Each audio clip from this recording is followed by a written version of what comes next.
ഇരിക്കുമ്പോൾ ശക്തമായ വേദന അനുഭവപ്പെടുന്ന ഒരു രോഗാവസ്ഥയാണ് ടെയിൽ ബോൺ പെയിൻ അഥവാ കോക്സിഡൈനിയ എന്ന് പറയുന്നത്. നമ്മുടെ നട്ടെല്ലിൻ്റെ ഏറ്റവും അടിയിൽ അല്ലെങ്കിൽ ഏറ്റവും താഴെയായിട്ട് കാണപ്പെടുന്ന ഒരു ബോണാണ് കോക്സിസ് എന്ന് പറയുന്നത്.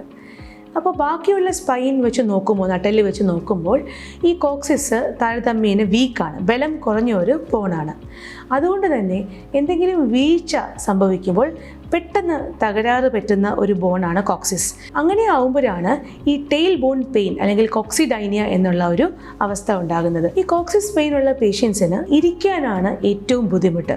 കുറച്ച് കൂടുതൽ നേരം ഇരുന്ന് ജോലി ചെയ്യേണ്ടി വരുമ്പോൾ അല്ലെങ്കിൽ ബൈക്ക് ഓട്ടിക്കുമ്പോഴൊക്കെ അസഹനീയമായ വേദന വരും.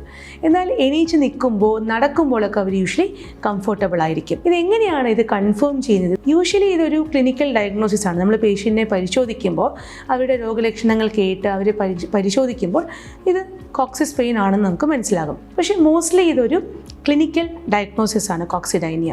എന്താണ് ഇതിൻ്റെ ട്രീറ്റ്മെൻറ്റ്? ഇനീഷ്യൽ സ്റ്റേജസിൽ നമുക്ക് നീർക്കെട്ട് കുറയ്ക്കാനുള്ള മരുന്നുകൾ, അതുപോലെ ചൂട് പിടിക്കുക, അങ്ങനെ കുറച്ച് ഫിസിയോതെറാപ്പി, എക്സസൈസസ്, അങ്ങനത്തെ കാര്യങ്ങളിലോടുകൂടി ഈ പെയിൻ കുറയും. പക്ഷേ ഇത് വളരെ സിവിയർ പെയിനായിട്ട് തുടരുകയാണ്, കുറച്ചധികം നാൾ കഴിഞ്ഞിട്ടും ഈ വേദന മാറുന്നില്ല എന്നുണ്ടെങ്കിൽ എക്സ്റേയുടെ സഹായത്തോടു കൂടി ചെയ്യുന്ന വളരെ എഫക്റ്റീവായിട്ടുള്ള ഒരു ഇഞ്ചക്ഷൻ ഉണ്ട്. നമ്മളതിനെ ഗാംഗ്ലിയോൺ ഇംബാർ ബ്ലോക്ക് അഥവാ GI ബ്ലോക്ക് എന്ന് പറയും. നേരത്തെ ചെയ്യുകയാണെങ്കിൽ, അതായത് ഈ വേദന തുടങ്ങി അധികം കാലം ആകുന്നതിന് മുന്നേ ചെയ്യുകയാണെങ്കിൽ ഒരു ഇഞ്ചക്ഷനിൽ തന്നെ ഈ വേദന പൂർണ്ണമായിട്ടും മാറുന്നതാണ്. പിന്നീട് ഈ വേദന വരാനുള്ള സാധ്യതയും കുറവാണ്. അപ്പോൾ ടെയിൽ ബോൺ പെയിൻ നിസ്സാരമായി കാണരുത്.